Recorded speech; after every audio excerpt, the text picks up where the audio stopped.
ഇത് ഞാൻ എൻ്റെ വീട്ടിൽ ബീഫ് കറി ഉണ്ടാക്കി. അപ്പോൾ അതിൻ്റെ റെസിപ്പി നിങ്ങളുടെ കൂടെ ഷെയർ ചെയ്യാമെന്ന് വിചാരിച്ചു.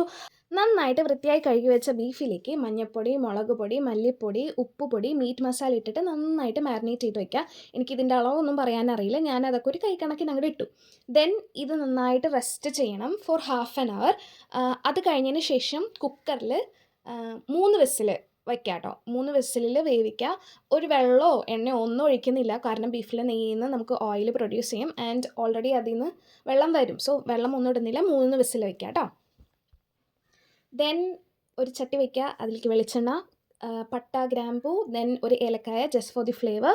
അത് നന്നായിട്ട് റോസ്റ്റ് ചെയ്ത് വരുമ്പോൾ ഇഞ്ചി ചതച്ചതും വെളുത്തുള്ളി ചതച്ചതും പിന്നെ എന്തിട്ടാണ് മുളകും പച്ചമുളകും കൂടി ഇട്ടിട്ട് നന്നായിട്ട് സോട്ട് ചെയ്യുക. Then I will add some onions.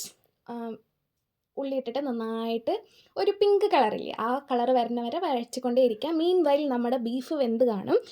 നമുക്ക് കുക്കറിൻ്റെ എയർ ഫുള്ളായിട്ട് പോയതിന് ശേഷം ഓപ്പൺ ചെയ്ത് മീറ്റ് വെന്തോ നോക്കാം. വെന്തിട്ടില്ലെങ്കിൽ ഒരു വിസിലും കൂടി വെക്കാം കേട്ടോ. കാരണം മീറ്റ് മാറുന്നതിനനുസരിച്ച് അതിൻ്റെ വേവ് മാറുന്നൊക്കെയാണ് എൻ്റെ ഒരു അറിവ്. എനിക്കങ്ങനെ ഭയങ്കര ഗംഭീരമായിട്ടുള്ള നോളജൊന്നുമില്ല. എൻ്റെ 3 വിസിലിൽ തന്നെ വെന്തിട്ടുണ്ടായിരുന്നു കേട്ടോ. നെക്സ്റ്റ് നമുക്ക് നമ്മൾ സോട്ട് ചെയ്ത ഓണിയൻസിലേക്ക് ടൊമാറ്റോസ് ആഡ് ചെയ്യാം. അത് നന്നായിട്ട് വെന്ത് ഉടയണ ഒരു കൺസിസ്റ്റൻസി ആകുമ്പോഴത്തേക്കും നമുക്ക് പൊടികൾ കുറച്ച് ഇട്ടാൽ മതി, കാരണം നമ്മൾ മാരിനേറ്റ് ചെയ്തപ്പോൾ ഓൾറെഡി ഇട്ടിട്ടുണ്ട്. സെയിം അതേ പൗഡേഴ്സാണ്, എക്സ്ട്രാ ഞാൻ കുറച്ച് ഗരം മസാല ആഡ് ചെയ്തിട്ടുണ്ട്. അത് നന്നായിട്ട് ഇതായിട്ട് വരുമ്പോഴത്തേക്കും നമ്മൾ മീറ്റ് വേവിച്ച് ബീഫ് ആഡ് ചെയ്തിട്ട് നന്നായിട്ട് ഇളക്കുക. ദെൻ കറിവേപ്പില, കുറച്ച് കുരുമുളക് പൊടി ഇട്ടിട്ട് അത് നന്നായിട്ട് വെറ്റിച്ചെടുക്കുക.